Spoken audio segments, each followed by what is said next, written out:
ọmọ Yorùbá ni mo bá lẹ́jọ́ Naija area yìí tójú sú wa òmìnira tá a gbà lọ́jọ́ sí ìnira ló padà jẹ́ fún dèdèrìà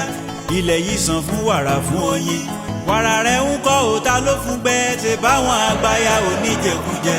wọ́n jàjẹ́ bánu wọ́n já kó sáyà wọ́n lá ò gbọ́dọ̀ sọ̀rọ̀ wa ò gbọ́dọ̀ gbé APG ni wọ́n pariwo. ṣèbí bámúbámú lẹ̀ yó bámúbámú lẹ̀ yó bámúbámú ìyà ń bẹ fẹ́ yìí náà mo fọwọ́ lẹ́rán ẹyẹ ò déédé bá a lórùlé o